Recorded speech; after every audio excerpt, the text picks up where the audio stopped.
Good evening and once again welcome to my YouTube channel, Pearson and Excel International Maths.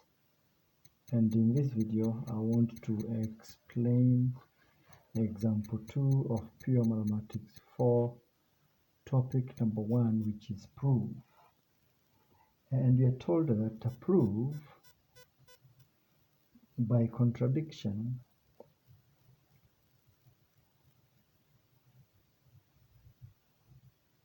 that if n squared is even, then n must be even. And of course you have to contradict this statement, and you're going to say assumption. You're going to have an assumption and say there exists a number n such that let's see, because we want to prove if n squared is even, then n must be even. We're going to say there exists a number n such that n squared is even, but n is odd. This is now the point of contradiction, because you are told that if n squared exists, then n must be even. Yes, we are not refusing. Of course, there is a number n squared existing every time, regardless of the value of n. But what we are contradicting is that if n squared exists, then n must be odd. Let's just talk about n being odd. N being odd, n is odd. And this means n is going to be a certain number, like 2k plus 1. The reason why we've talked about n is equals 2k plus 1 is to ensure that n itself is odd. Of course, when n is 2n plus 1, 2n by itself is even, but when we add 1, obviously 2n, which is even, plus 1 becomes odd number. So we are very sure that this is odd number. 2n plus 1 is an odd number. So if we square this one, therefore n squared becomes 2k plus 1 squared, which is 4k squared,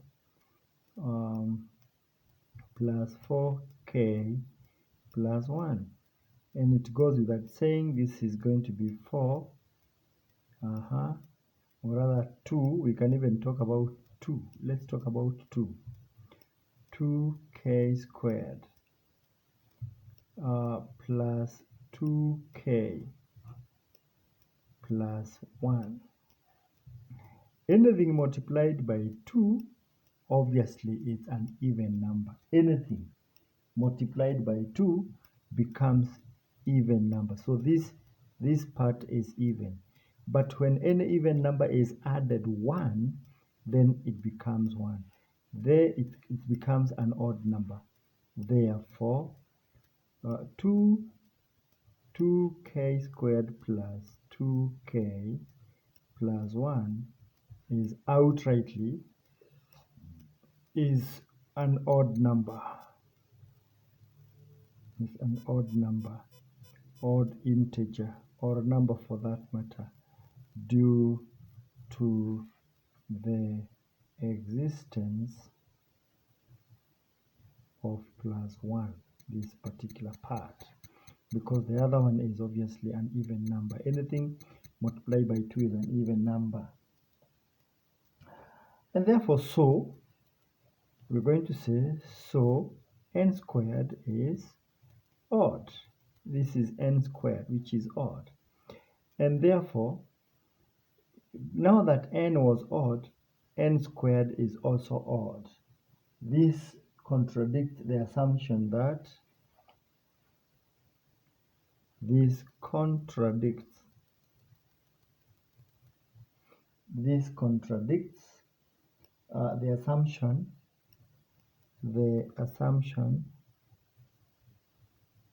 this contradicts the assumption that n squared is even. And what are we simply saying? If n is even, n squared is even. If n is odd, n squared is odd. That is the conclusion. And we are saying that therefore, if n squared is even, and this is our conclusion, then n is even. And if n squared is odd, then n is odd. That is our conclusion. And we can practically start. If n is 2, which is even, 2 squared is 4, which is even. If n is 10, which is even, n squared is 100, which is also even. If n happens to be 5, which is odd, n squared is 25, which is odd, and that is just like it. Right?